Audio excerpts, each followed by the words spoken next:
రేవంత్ రెడ్డి గారు ఎప్పుడు చెప్తుంటారు ఇన్నోవేటివ్ థింకింగ్ అని. ఇన్నోవేటివ్ థింకింగ్ అంటే ఏంటి అంటే భార్యకి ఫ్రీ బస్సు, భర్తకి డబుల్ రేటు, పిల్లల బస్ పాస్ల ఛార్జీలు పెంచడం. అంటే అల్టిమేట్ గా ఒక కుటుంబం మీద గతం కంటే 20% ఎక్కువ భారం పడడం.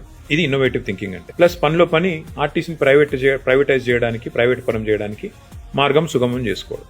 ఇవాళ ఈవీ బస్సుల పేరిట మొత్తం ప్రైవేట్ వ్యక్తులకు అప్పచెప్తా ఉన్నారు. ఏం అవసరం ఉంది? ఎందుకు ఈవీ బస్సులు కార్పొరేషన్ ఎందుకు కొనకూడదు? ఎందుకు కార్పొరేషన్ నడపకూడదు? అంటే ఈ రకంగా ప్రైవేటు పరం చేయడానికి ఆర్టీసీని ఒకవైపు, ఇంకోటి మధ్యతరగతి కుటుంబాల జేబులు గుల్ల చేయడానికి ఆర్టీసీ, ఇంకా ముఖ్యంగా హైదరాబాద్లోనే ఛార్జీలు పెంచారు, బయట పెంచలేదు. ఎందుకంటే వారికి తెలుసు హైదరాబాద్లో ఒక్క సీటు కూడా రాలేదు, మళ్ళీ భవిష్యత్తులో కూడా రాదు. కాబట్టి ఆ కోపం కూడా ప్రజల మీద తీయడానికి ఒక్కొక్క టికెట్ మీద 10 రూపాయలు పెంచారు. చాలా దుర్మార్గం. వాళ్ళ పండుగ కూరికి పోదామంటే ఒక్కొక్క బస్సు టికెట్ మీద 50% పైగా ఛార్జీలు పెంచుతున్నారు. పండుగకి ఎవడన్నా కానుకలు ఇస్తాడు.